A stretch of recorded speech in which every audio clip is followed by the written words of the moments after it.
मैं ਤਾਂ ਰੰਗਿਆ ਤੇਰੇ ਰੰਗ ਵਿੱਚ ਰੰਗਿਆ ਤੇਰੇ ਰੰਗ ਵਿੱਚ ਰੰਗਿਆ ਤੇरे रंग ਵਿੱਚ रंगਿਆ तेरे रंग ਵਿੱਚ। तो जी। आपका एक भजन था बोले की बोला, हम्म। वो बहुत ही शानदार आर्टिस्ट के साथ था, जो आर्टिस्ट अभी बहुत ही इंटरनेशनल लेवल पे काम कर रहे हैं। आर्टिस्ट का नाम है हंसराज रघुवंशी हाँ। और बहुत ही प्यारा काम कर रहे हैं। तो भाई उनके साथ आपका काम करने का किस तरह का एक्सपीरियंस रहा, कुछ शेयर करो भाई।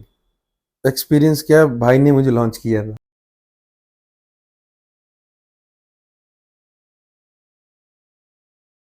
हेलो एवरीवन, मैं हूं सुमित और आज हमारे साथ मौजूद बहुत ही बेहतरीन सिंगर जिनका नाम है शुभम चोपड़ा।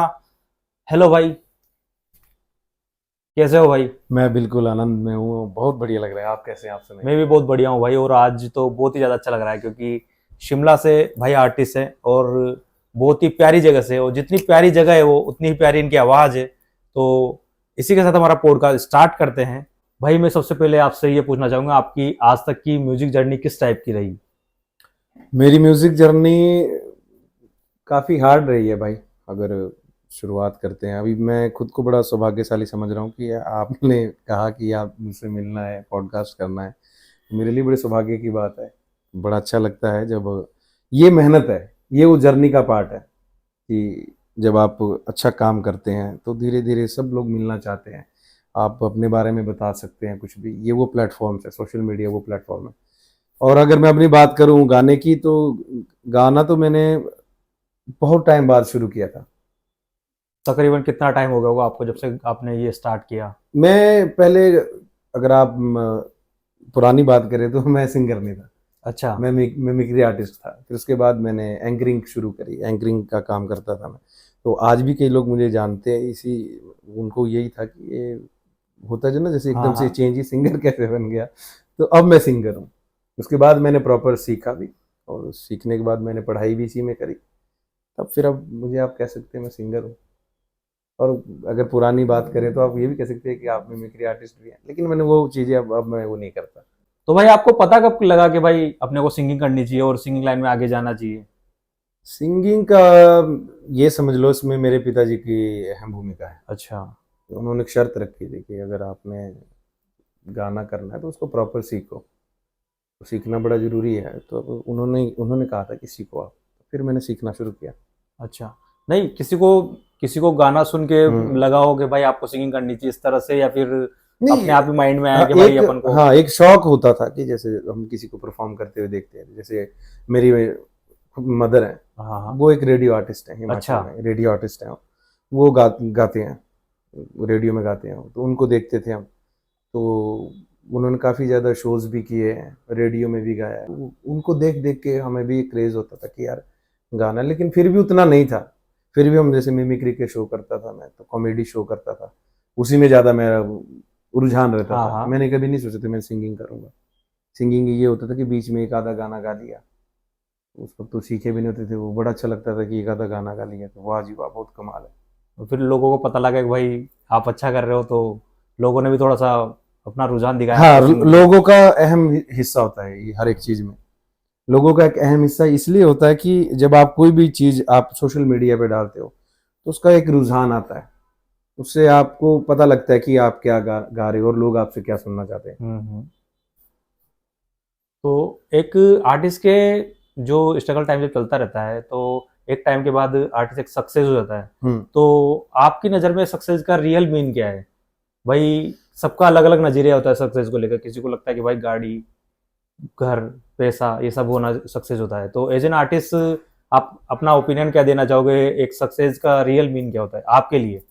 मेरे हिसाब से देखो, सक्सेस भी आप कह सकते हो उस चीज़ को, अगर लोग आपके गाने सुन रहे हैं, हाँ। उनको अच्छा लग रहा है, कहीं से आप क्रॉस हो रहे हैं, कोई गाड़ी जा रही है उसमें आपका गाना लग रहा है, वो आपकी मेहनत है। उसको भी आप सक्सेस कह सकते हो हाँ। कि आपने मेहनत करी है। गाड़ी और ये बंगला, ये तो एक अलग बात है। वही वही। मैं आपके पॉडकास्ट में बैठा हूँ, हाँ। मेरे लिए तो ये भी सक्सेस है। अगर आप देखें तो हर एक छोटी छोटी चीज जो होती है वो सक्सेस ही होती है। अब आप अगर पीछे मुड़ के देखें, आपने जो भी जितना भी काम किया होगा, और आज आप आगे देखते हैं, तो आप जिस आप स्टेप पे, वो भी सक्सेस है। हम्म। मेरे लिए तो वही सक्सेस है, जितना आप वही। काम करोगे, जितना आप नाम करोगे, वही सक्सेस है। तो बड़ा अच्छा लगा आपसे एक आंसर जान। एक आपके फेवरेट आर्टिस्ट के बारे में पूछना चाहूंगा भाई, आपके फेवरेट आर्टिस्ट। फेवरेट आर्टिस्ट अगर मैं बात करूँ तो मैं सबको सुनता हूँ। जैसे तो मैं पहले सबको ही सुनता हूँ। जैसे पहले मैं सुनता था गुरदास मान जी को। अच्छा। कॉलेज टाइम से मैं बड़ा फैन रहा हूँ, उनकी तरह ड्रेसिंग सेंस रखता था, वो बड़ा अच्छा लगता हाँ था हाँ। मेरे को उनकी तरह रहना भी। अरिजीत सिंह जी हैं, सोनू निगम जी हैं, बहुत सारे आर्टिस्ट हैं, बड़े बड़े आर्टिस्ट हैं जिनको अरिजीत सिंह जी की स्टोरी भी देख के बड़ा अच्छा लगता है। जब फेम गुरुकुल देखेंगे आप उनका, हम्म। कितना स्ट्रगल करना पड़ा था उन्हें, उनको ये तक कह दिया गया कि तो तुम्हारा कुछ नहीं हो सकता, लेकिन आज बहुत कुछ हो रहा है। हाँ, ये तो पार्ट ऑफ लाइफ है, स्ट्रगल जो पार्ट ऑफ है लाइफ पार्ट है, ऑफ और लाइफ है। जनता का जब प्यार मिलता है ना सर, हाँ, तो फिर आप समझ लीजिए आप यहाँ से वहाँ हैं, वही वही फिर वहाँ से यहाँ भी है। दोनों चीजें ये होती हैं। दोनों चीजें हैं। इसलिए जो मिल रहा है बस आप भगवान का शुक्रिया अदा करते चलिए और काम करते चलिए। भाई प्रत्येक आर्टिस्ट का एक होता है कि भाई ड्रीम कोलेब, अगर मैं आगे जाके भाई उसके साथ अपना कोलेब करना चाहूंगा, आपका कोई ड्रीम कोलेब बताओ भाई, जिसके साथ आप काम करना पसंद करोगे आगे जाके। कोलैब तो चलो वो तो उस भगवान की इच्छा है कि इस लायक जब हम हो जाएंगे कि हाँ कोई कोलैब करना चाहेगा, लेकिन मेरा कोलैब तो भगवान ने पहले सेट कर दिया था भजन में। हंसराज भाई के साथ मेरा भजन आ गया था, और क्या चाहिए था, जिसके साथ आज दुनिया गाने को तरसती है। भोलेनाथ की कृपा ऐसी हुई है कि मैं गा चुका हूँ भाई के साथ। ये आपकी किस्मत ही मान लो। किस्मत है, किस्मत भी क्या, भाई का प्यार है, हाँ भाई वो का भाई प्यार। का प्यार है, कृपा महादेव की है, महादेव की कृपा हमेशा बनी रहनी चाहिए। बनी रहनी चाहिए, माता रानी की कृपा है। तो कोलैब का ये नहीं है मुझे कि किसी कोलैब, हाँ जो इच्छा होगी तब हो जाएगा, पर लेकिन ये है कि कोलैब हो चुका है, आप ये नहीं कह सकते मैं कोलैब नहीं हूँ, कोलैब बहुत अच्छे से कोलैब हुआ है। तो ये पॉडकास्ट आपके लिए भी काफी इंपॉर्टेंट होने वाला है, क्योंकि आगे जो बातें होने वाली है उन बातों का आंसर आपको भी चाहिए था। तो भाई मैं इसी के साथ थोड़ा टॉपिक को चेंज करते हुए हम्म मैं थोड़ा सा लेबल्स के बारे में बात करूंगा हम्म। आपसे। जो एज एन आर्टिस्ट जो भी जो काम कर रहे हैं इस फील्ड में या अलग फील्ड में काम कर रहे हैं, मैं फोकस करूंगा म्यूजिक फील्ड वाले। तो एक आर्टिस्ट लेबल की तरफ अपनी अप्रोच बनाता है। तो अगर किसी आर्टिस्ट को लेबल की तरफ अप्रोच बनानी है तो किस तरह के वो करने पड़ेंगे उसे, ताकि लेबल उसे अप्रोच करे। देखो लेवल की मैं अगर बात करूँ, अगर आपके पास पैसा है, हम्म। आप स्टेबल हो, तो आप खुद काम करो, सीधी बात। सीधी बात है ना। अगर आपके पास नहीं है, आप अफोर्ड नहीं कर पा रहे हो, कि आप झंझट में नहीं फंसना चाहते हो, तब आप लेवल के पास जाओ। लेवल भी आपको तब अप्रोच करेगा कि वही बात आ गई ना, जो दिखता है वो बिकता है। बिकता है। तो लेवल तभी आपको साइन करेगा अगर उसको लगेगा कि हाँ ये मेरे काम का प्रोडक्ट है, या ये इससे मैं मुझे मुनाफा होगा, इससे मैं अगर इस तरह के गाने गवाऊंगा तो उससे उसका भी वही फायदा वही होगा, वही। मेरा भी फायदा होगा। तो लेवल का तो यही रहता है। हाँ, मतलब अपने आप पे काम करके अपने आपको इतना जी मजबूत कर लीजिए कि लेबल आपको खुद अप्रोच करे। जी जरूर। अपना नेक्स्ट क्वेश्चन ये होगा कि हम्म, आप एज एन आर्टिस्ट अपने आप को इंट्रोड्यूस करेंगे, तो आप एक लाइन में किस तरह से इंट्रोड्यूस करेंगे। देखो मैं ये बड़ी खतरनाक बात कही है आपने ना, जहाँ मैं आ गया कि मेरा मुझ में कुछ नहीं, जो हो सो तो। क्या हुआ।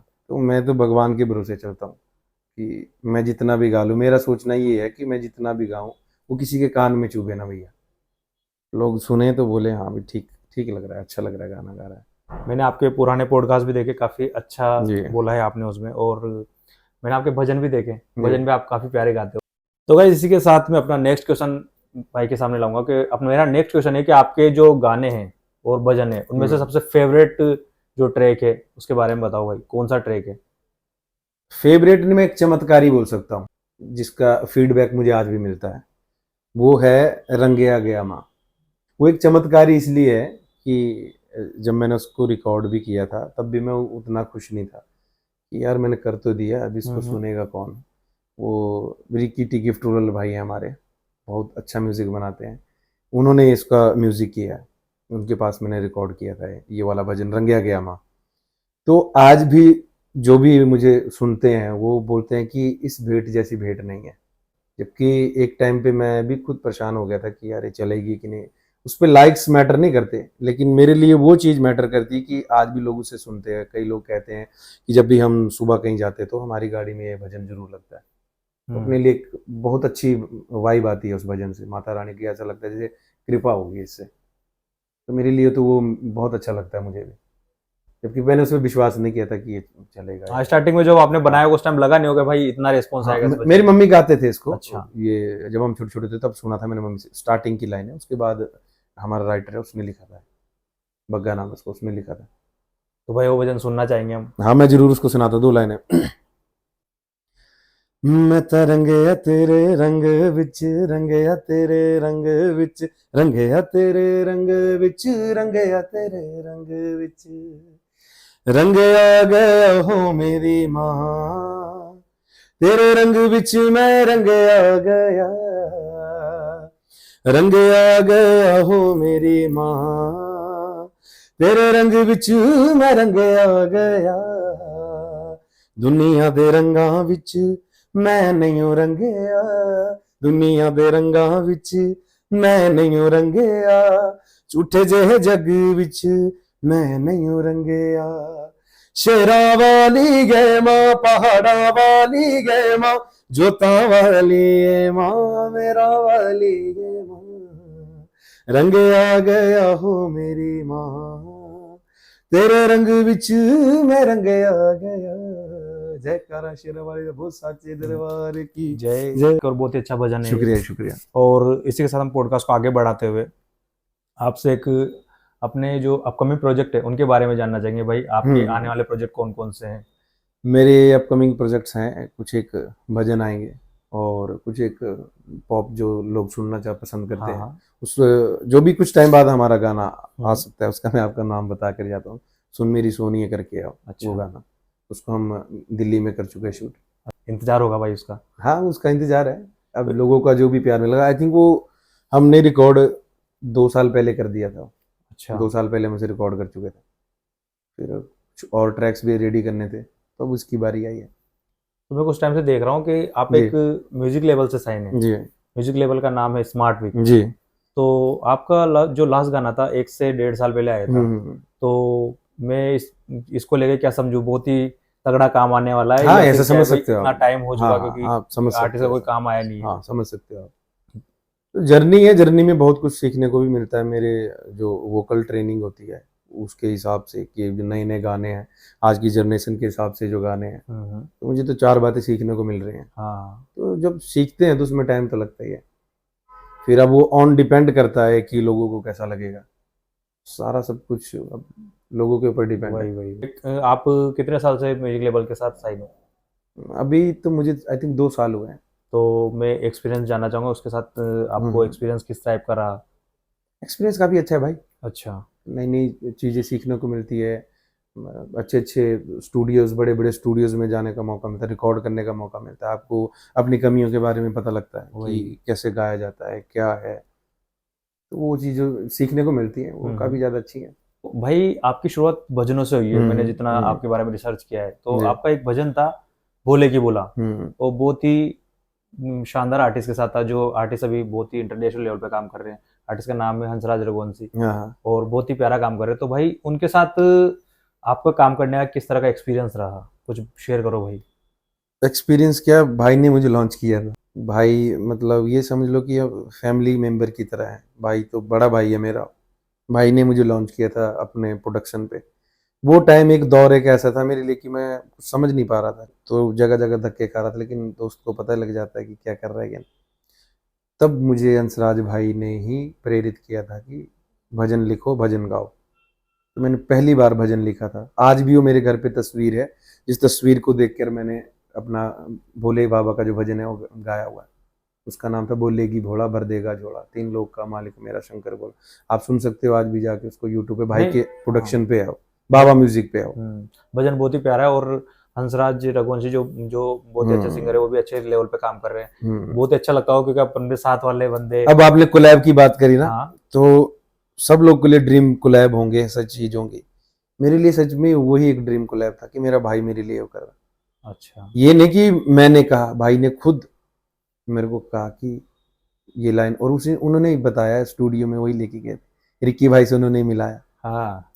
वो लाइन जो गा रहे हैं वो स्टार्टिंग में वो भाई ने ही ऑन द स्पॉट कंपोज की है। तो मैं ये भी बोल सकता हूँ कि भाई का बहुत ही अहम रोल है आपकी इसमें। बहुत ज्यादा। भाई ने इंडस्ट्री बताई उस वक्त की कैसे है क्या है, तो अब अच्छा लगता है। आज हम काम कर रहे हैं। नहीं, भाई भी बहुत अच्छे लेवल पे काम कर रहे हो, बहुत ही अच्छे बहुत भजन आ रहे बहुत हैं अच्छा काम है भाई का, बहुत अच्छा है ये। भजन जितने भी सुन लो आप, खुद लिखते हैं भाई भी, खुद लिखते खुद कंपोज करते हैं। वो काफी अच्छे तो भजन भजन चल के रहे लिए हैं। उन्होंने प्रेरित किया था, उन्होंने लॉन्च किया था अपने चैनल से, उन्होंने लॉन्च किया था। तो आपके साथ कभी ऐसा हुआ कि भाई कि बहुत बड़ा धोखा हो गया, या किसी लोगों ने धोखे दिए होंगे, जनरल सी बात है, कोई ऐसा किस्सा जो लोगों के साथ शेयर करना चाहोगे आप? ये तो है, इंडस्ट्री में ये बात तो आप कह सकते हो। यहाँ पे अगर आपका प्रोडक्ट अच्छा रेडी हो हाँ जाता है हाँ, तो वो लटक जाता है भैया, वही। वो आपको टाइम पे डिलीवर नहीं होता है। क्योंकि इसमें दोनों टाइप के लोग मिलते हैं आपको, हाँ, अच्छे और वो बुरे अच्छे दोनों। भी मिलते हैं और बुरे भी मिलते हैं। तो इसीलिए मैं ये कहूँगा कि लेकिन जब भी जो भी आप कर रहे हो हाँ उसमें हाँ, 110% काम करो आप। क्या होगा क्या नहीं होगा सब भगवान के हाथ होता है। वही वही। तो भाई जब आर्टिस्ट का स्ट्रगल टाइम चल रहा होता है, तो आर्टिस्ट का जब काम नहीं चल रहा होता है, सब कुछ न तो पैसा आ रहा है न काम चल रहा होता है, उस टाइम पे एक सिचुएशन ऐसी आती है जब आर्टिस्ट को लगता है भाई सब कुछ छोड़ देना चाहिए। तो ऐसा कभी हुआ भाई आपके साथ? ये होता है आर्टिस्ट के साथ, ये एक गहराई है, इस बात में बहुत ज़्यादा गहराई है कि संघर्ष में अकेला और सफलता में मेला। बहुत ही प्यारी बात बोली भाई आप। जब आपका समय नहीं चल रहा होता ना तो आपका साया भी आपका साथ नहीं देता। उसमें भी कुछ एक सिलेक्टेड पीपल होते हैं जो उस वक्त भी आपको पुश करते हैं कि आप करो, हो जाएगा, अगर नहीं हो रहा है फिर भी हो जाएगा। और सबसे अच्छी बात ये होती है कि अगर आपकी फैमिली आपको सपोर्ट कर रही है ना, तो आप दुनिया से लड़ जाओगे। वही वही वही। अगर आपकी फैमिली आपको सपोर्ट नहीं कर रही तब आप फिर दुनिया से क्या ही उम्मीद रखोगे। वही वही वही, सबसे बड़ी फैमिली होती तो है। ये दौर आते हैं, ये दौर सबकी ज़िंदगी में आते हैं, हमारी ज़िंदगी में भी आए हैं। लेकिन आपने कहा था ना आपके लिए सक्सेस क्या है, तो ये हम्म। सक्सेस नहीं तो क्या है, मैं आपके पास बैठा हूँ, आपसे बात कर रहा हूँ, पॉडकास्ट कर रहा हूँ, ये सक्सेस ही मेरे लिए सक्सेस ही है। इसके बाद वही अगर मैं कोई और गाना आएगा, अगर कोई और कहीं मैं भजन संध्या करता हूँ, कहीं मैं इवेंट करता हूँ, वो सक्सेस ही है। तो भगवान ने सब कुछ डिसाइड किया है, आप बस ये है कि आप अपना रास्ता ना बदलें। बस जो वही। आपने सोचा है वो मिलेगा। आप ये सोच के चलें कि उसके अंदर बहुत सारी दिक्कत परेशानियां तो हैं, ये नहीं आप कह सकते परेशानियां दिक्कत नहीं है, तो फिर जिंदगी वही। वही है ना, जिंदगी क्या है फिर, जिंदगी का नाम ही संघर्ष है। तो फैमिली के साइड से मैं थोड़ा सा पूछना हम्म, चाहूंगा कि फैमिली में अपने कौन कौन है भाई? मेरे पिताजी हैं, माता जी हैं हमारी, अच्छा। और मेरे से बड़े मेरे बहन है, मेरे चाचा जी हैं, चाची है, दादी है, और मेरा छोटा भाई है, छोटी बहन है। तो फैमिली की साइड से रिस्पॉन्स आपका स्टार्टिंग से अपने ये पैशन के लिए किस तरह का रहा? अब क्योंकि अक्सर लोगों के साथ होता है कि किसी की फैमिली सपोर्ट नहीं कर पाती स्टार्टिंग में। स्टार्टिंग में नहीं था उतना स्टार्टिंग में रिस्पॉन्स, रहता है हाँ क्योंकि स्टार्टिंग में नहीं था, वो भी पापा थोड़ा सा सिक्योर थे कि ये कुछ वही पढ़ लिख जाए, वही। अच्छे से कमा खा ले, क्योंकि पेरेंट्स है वो हमारे लिए हाँ अच्छा ही हाँ हाँ सोचेंगे, वो गलत नहीं सोचता कभी हाँ। पेरेंट्स। लेकिन फिर जब उन्होंने देखा कि ये ठीक कर रहा है, जो भी कर रहा है ये, उसके बाद हम्बल हैं, अच्छे हैं। इवन वो कई बार मेरे साथ खुद शोज पे जाते हैं, अच्छा। बड़ा अच्छा लगता है। और लास्ट टाइम मैं गणेश उत्सव था मनाली में, वो करके आया, उसमें मेरे पापा साथ गए, तो हाँ उनको सम्मानित किया, तो कितना प्राउड मोमेंट होता है यार। भाई, बहुत जब ही अच्छी आपके, फीलिंग होती है जब घर वाले सामने खड़े और हम हाँ जब परफॉर्म आपकी कर रहे हैं। पेरेंट्स को सम्मानित किया जाए आपके सामने, तो कितना अच्छा लगता है, वो प्राउड मोमेंट है।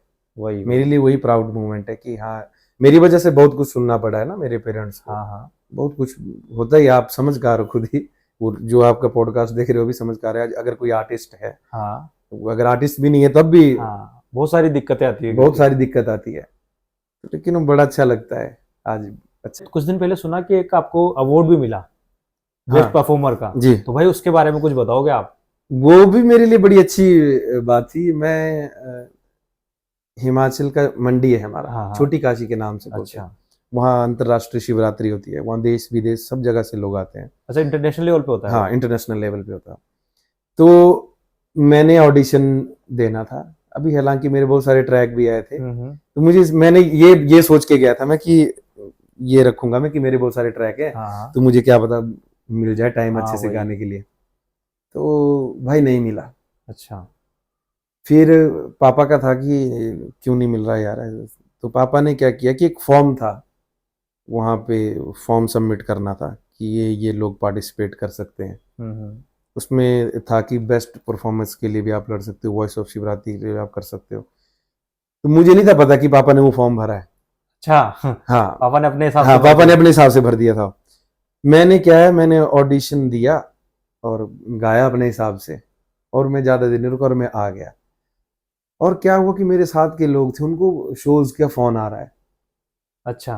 कि आपका शो आज इतने बजे। वो मेरे को बोल रहे भाई अब आज हमारा तो आज है। मैं बोला यार मुझे क्यों नहीं आया। और मैंने गाया भी अच्छा था, लोग बोल भी रहे थे बहुत अच्छा गाते हो। मैं परेशान हो रहा था, मैंने कहा यार क्यों नहीं आ रहा फ़ोन। और एक दिन ऐसा हो कि आया नहीं। हम्म। ये जो जितने भी मेरे साथ गाने वाले थे सब गा चुके थे और हाँ। मेरे को फ़ोन नहीं आया। और मेरे को डायरेक्ट फ़ोन आता है कि आप पार्टिसिपेट कर रहे हो वॉइस ऑफ शिवरात्रि में। आपको एकदम से अचंभा सा लगा हाँ, होगा भाई। अचंभा भी लगा, डर भी लगा हाँ। कि यार वॉइस ऑफ शिवरात्रि मैं कैसे परफॉर्म करूं, क्या मैंने तैयारी कुछ नहीं की है और मैं क्या करूं, कैसे करूं। फिर आगे वही बात कि भोलेनाथ पे छोड़ दो, हाँ, सब सब वही सब देखेगा। उनके ऊपर छोड़ दिया। और भैया मुझे नहीं पता मैंने क्या गाया क्या नहीं गाया। वहाँ का जो क्राउड था ऐसा लगे जैसे कि मुझे हमेशा से जानता है। और जब वो ट्रॉफी हाथ में आई तो मेरे लिए बड़ा प्राउड मोमेंट था। अच्छा लगा कि एक वो भी सक्सेस आप कह सकते हो। हाँ। एक और सफलता की सीढ़ी, धीरे धीरे धीरे धीरे सफलता की सीढ़ी के ऊपर चल रहे हैं। ये नहीं मैं कह सकता कि बहुत बड़ा मुकाम है, लेकिन वो भी मेरे लिए बहुत बड़ी। नहीं, तो स्ट्रगल टाइम कभी खत्म नहीं होता। नहीं होता जी। मैंने जहाँ तक हाँ। मतलब पता करा है, हम्म, स्ट्रगल टाइम कभी खत्म नहीं होता, चलता ही रहता वो है। चलता ही आदमी रहता परफेक्ट की तरफ चलता ही रहता है। है। हाँ, संगीत तो सागर है। वही। जितना इसके अंदर डीपली जाओगे तो आप खोते जाओगे भाई, खो ही जाओगे इसके अंदर ही अंदर खो जाओगे। तो भाई इसी के बाद में आपका एक सॉन्ग था अलविदा, काफी वायरल हुआ, हाँ। काफी लोगों का अच्छा रिस्पॉन्स आया। तो भाई उसका कुछ अंतरा सुनना चाहूंगा मैं आपसे लाइव। हाँ, मैं वो भी सुनाऊंगा। वो मुझे जय जय माँ के टाइम मिला है। अच्छा। ये भी रिक्की भाई ने मिलाया था मुझे, हाँ। ये स्मार्ट विक से। मैं अपना जय जय माँ रिकॉर्ड कर रहा था, वो भजन माता रानी का, तब मेरे पास ही आया था। और इन्होंने जो कंपोज करके भेजा था वो कुछ अलग टाइप से भेजा था। अच्छा। ये गाना ऐसा नहीं था पहले, ये गाना कुछ अटपटा सा था। ये कुछ अलग जैसी कॉम्पोजिशन थी इसकी। फिर इसके बाद रिक्की भाई ने इसकी कॉम्पोजिशन करी है। मेरा पहला गाना है एज रिकॉर्डिंग, अगर मैं बात करूं तो ये ऐसा ऐसा गाना मैंने पहली बार गाया था उसी टाइम उससे में। पहले आप भजन कर रहे थे। हाँ, उससे पहले मैं भजन कर रहा नहीं गाता था वैसे, और गाने हाँ। भी गाता था मैं, ऐसे नहीं, झूठ नहीं कहना हाँ चाहिए। हाँ। जैसे आप वो वैसे दिखाओ।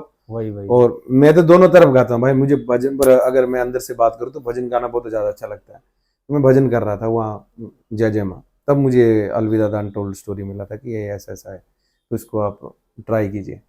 तो जब उन्होंने घर से कंपोजिशन भेजी थी तब मेरे को समझ नहीं आ रही थी। उन्होंने कहा कि जैसी है वैसी गाओ। मेरा दिन है आखिरी तेरे शहर में, आखिरी अलविदा मुझे कहना है तुझे। ये पुरानी कंपोजिशन है। हाँ, ये पुरानी थी। मैंने कहा इसको चेंज करके गाया जाए। इन्होंने कहा नहीं, जैसी है वैसी गाओ। अब जब मैं स्टूडियो भी पहुंच गया, मैंने घर से ये सोच लेते मैंने नहीं गाना ये गाना यार, कि इसमें तो कुछ लग ही नहीं रहा कि एक यूनिकनेस कैसे मतलब आएगी। अंदर से सेटिस्फेक्शन नहीं मिल पा रहा था हाँ, उसको। कि सीधा सीधा मेरा दिन है आखिरी तेरे शहर में, आखिरी अलविदा मुझे कहना है तुझे। तो मैंने इसमें क्या ही करूंगा मैंने सोच लिया था। मैंने रिक्की भैया को कहा, मैं कहा मैं नहीं गाऊंगा, मेरे से बैठ ही नहीं रहा है, मेरे को, मैं गाऊंगा नहीं, मैं तो ठीक है भजन गा रहा हूँ मैं, वही यही सही है। बोले आप रुको, हम जैसा होगा। वो जस्ट पूरे सब लोग बैठ गए, उनकी टीम, मैं भी आया। वो रिक्की भाई की कुछ प्लगिंग कर रहे थे वैसे, और मैंने अचानक से ऐसे कर दी ना ना ना ना ना ना ना ना ना।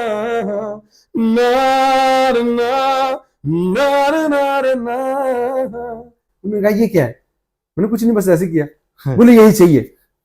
मैंने कहा अब फिर मेरे को इंटरेस्ट बढ़ा कि अगर ये चाहिए तो अब लो, अब देखते हैं अब कैसे गाना बनेगा। फिर रिकी भाई ने कंपोज किया, मेरा दिल है आखिरी आज तेरे शहर में, आखिरी अलविदा मुझे कहना है तुझे। मेरा दिल है आखिरी आज तेरे शहर में, आखिरी अलविदा मुझे कहना है तुझे। फिर ये गाना बना। बहुत ही प्यारी कंपोजिशन लगी मुझे, और काफी लोगों ने अच्छा रिस्पॉन्स किया इस पे, और गाना वायरल भी हुआ। बहुत अच्छा लगा था ये, मेरा काफी ज्यादा वायरल गाना था। बड़ा अच्छा लगा था उस वक्त नहीं, मुझे। मुझे भी आज तक ये काफी काफी ज्यादा पसंद आया ये वाला गाना। मैं कई बार शुक्रिया। सुनता भी हूँ इस गाने को। शुक्रिया। तो अभी कुछ दिन पहले आपका एक भजन आया था, मेरा गोरा के द्वार। हाँ, गौरा के द्वार। वो भी बहुत ही प्यारा भजन था मुझे हाँ, लगा। वो भी हमने, वो मेरे प्रोडक्शन पे आया था। अच्छा। मेरे खुद के चैनल पे, हाँ, गौरा के द्वार। तो लोगों को आपका काम देखना है, आपका काम सुनना है, तो किस तरह से पहुंचे आपके काम आप तक, लोगों को बताओ आप। स्मार्ट वीक पे भी मेरे गाने और भजन है, और अगर आप गौरा के द्वार सुनना चाहते हो तो शुभम चोपड़ा ऑफिशियल पे वो मेरा है, वो आप वहाँ गौरा के द्वार सुन सकते हैं, जय जय माँ उसी पे है, वो तो आप वहाँ भाई सुन जिस सकते हैं। भाई को शुभम भाई का काम देखना है, गाने सुनने हैं, जाके शुभम चोपड़ा सर्च करें, या स्मार्ट वीक म्यूजिक लेवल पे भी भाई का काम है। बहुत ही प्यारा काम है भाई, जाके सुने। तो मुझे लगता है भाई को ज़्यादा से ज़्यादा सपोर्ट करना चाहिए, ज़्यादा से ज़्यादा लोगों तक पहुंचाना चाहिए, ताकि इसी तरह कलाकार आगे आते रहें और ज़्यादा से ज़्यादा उस बुलंदियों तक पहुंचते रहें। तो एक पब्लिक ही होती है जो जी, कलाकार को ऊपर तक ले जाती है, बिल्कुल नीचे पहुंचा देती है। सब इन्हीं के हाथ सब में, इन्हीं के हाथ में है। भगवान के बाद यही लोग हैं। वही वही वही। तो भाई अलविदा सॉन्ग आपका सुना तो उसको सुन के ऐसा लगा कि भाई कहीं ना कहीं अंदर से बंदा टूटा हुआ है। तो ऐसा कभी हुआ कि भाई दिल टूटा हो कभी आपका? नहीं भाई, वो मेरे लिए सिर्फ एक गाने हैं, मुझे उनके अंदर वो फीलिंग्स डालनी है जो उनकी डिमांड है कि इसमें इस तरह से गाओ। ऐसा मेरा कोई औचित्य नहीं है, ना मेरी कुछ ऐसी स्टोरीज हैं कि मेरा कुछ दिल टूटा हो, या मैं इन सब चीजों को अपने स्ट्रगल से जोड़ता हूँ। हम्म। स्ट्रगल में जब होता है आदमी, तब भी तो दुख में होता है ना भाई, तब भी तो वो एक हिसाब हाँ, उसका वो एक टाइम ऐसा चल रहा दिल था टूटा मौसम। होता है ना। तो मैं उस हिसाब से सोचता हूँ, जब मैं उस माइक के आगे खड़ा रहता हूँ, वो लिरिक्स में जब पढ़ता हूँ, उन चीज़ों को जब मैं गाता हूँ, तो मैं ये नहीं देखता कि मेरा दिल टूटा है। मेरा दिल उस हिसाब से टूटा होता है कि मुझे वहाँ परफॉर्मेंस करने को क्यों नहीं मिली, मैं क्यों नहीं अब तक काम कर पा रहा हूँ ढंग से। मैं वो सारी चीज़ें सोच के मेल्ट करके फिर उसको रिजल्ट को निकालता हूँ। मेरा दिल नहीं टूटा है, मेरा दिल दूसरे हिसाब से टूटा है। अभी तक तो ऐसा कुछ नहीं है, आज इस दिन कुछ ऐसा होगा तो हम जरूर बताएंगे। और आपके आने वाले प्रोजेक्ट के बारे में थोड़ा सा मैं बात करूंगा हम्म। कि आपके आने वाले प्रोजेक्ट जो सिंगल आ रहे हैं या फिर किसी के साथ कोलैब आ रहे हैं, कुछ बताओ भाई। अभी कोलैब, हाँ कोलैब हो सकते अच्छा। हैं, कोलैब भी हम कर सकते हैं। फिलहाल की जो हमारे कुछ एक ट्रैक, वो सिंगल ट्रैक है, उसमें हिंदी है, पंजाबी है, बॉलीवुड पंजाबी स्टाइल भी है। है? हाँ पंजाबी पंजाबी भी है, तो कुछ एक पहाड़ी है, तो ऐसे से हमने ट्राई किया है। भाई मैं कोई पहाड़ी गाना सुनना चाहूंगा आपसे। पहाड़ी गाना, अब मैं आपको पहाड़ी गाना वही सुना देता हूँ। अभी कुछ टाइम बाद हम उसकी एक वीडियो करेंगे, अच्छा। अभी थोड़े टाइम बाद ही। कुंजू चंचलो है हमारा, है तो वो चंबक है, तो पर मैं आपको सुनाता हूँ। कपड़े अथवा छम छम, रोआ कुंजुआ, कपड़े अथवा छम छम, रोआ कुंजुआ, बीच बटन नशानी हो है, मेरी जिंदे बीच बटन नशानी हो, बटना रगम ना तू करे चंचलो, हो बटना रगम ना तू करे चंचलो, चंबे चांदी बतेरा हो है, मेरी जिंदे चंबे चांदी बतेरा हो। बहुत ही प्यारा गाना है भाई। ये और बहुत एक होती है कि म्यूजिक की कोई लैंग्वेज नहीं होती, वही है जी। क्योंकि म्यूजिक किसी भी लैंग्वेज में वो एक डायरेक्ट हम्म। अट्रैक्ट करता है लोगों को। एक वाइब ही इंसान को अट्रैक्ट कर देती है म्यूजिक की देखो सही से। संगीत एक ऐसी चीज है, एक सबसे पहले तो उसका हुआ कि गायन वादन नृत्य, इन तीनों का समावेश है संगीत, है ना, ये भी तीनों मिलते हैं।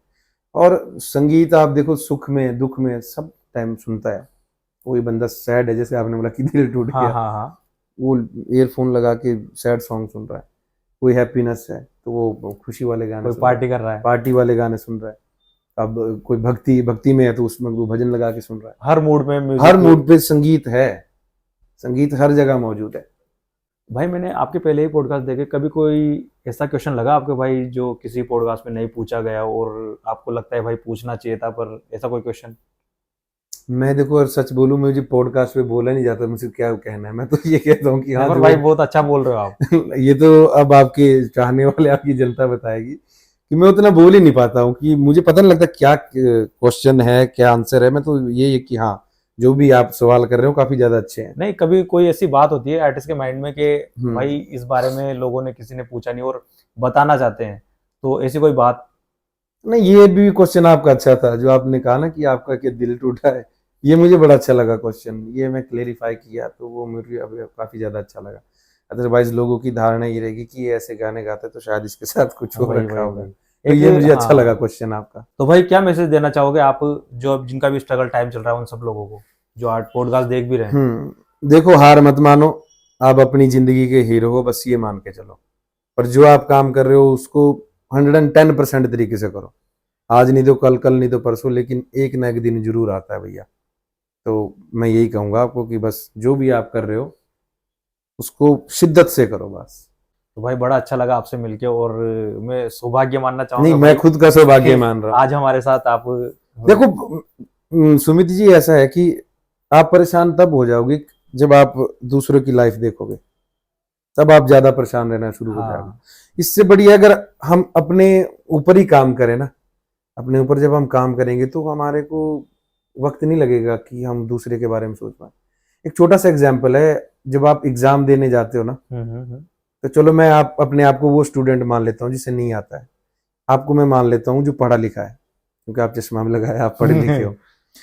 आपको एग्जाम आता है, आप लिखते जा रहे हो, लिखते जा रहे हो। मैं वो स्टूडेंट हूँ, मुझे एग्जाम नहीं आ रहा है, मैं सिर्फ क्या कर रहा हूँ कि कोई एक क्वेश्चन वहां से बता दे, कोई क्वेश्चन वहां से बता दे, अगर आ गया तो लिख लिया, अदरवाइज मैं कभी पेन घुमा रहा हूँ, कभी क्वेश्चन पेपरों कर रहा हूँ। क्यों? क्योंकि मैं अपने ऊपर ध्यान नहीं दे रहा हूँ, मैं पढ़ के नहीं गया हूँ। तो जिंदगी भी यही है, अगर आप अपने ऊपर ध्यान दोगे तो मजा आ जाएगा। वही वही हमारे पास इतना समय नहीं होना चाहिए कि कौन क्या कर रहा है, क्या है, कैसे है। क्योंकि उसमें तो हमेशा आप दुखी रहोगे, उसमें क्योंकि दुखी रहोगे आप, क्योंकि जो पढ़ने वाला है वो तो शीट लेगा ना, फटाफट शीट लेगा और काम करेगा।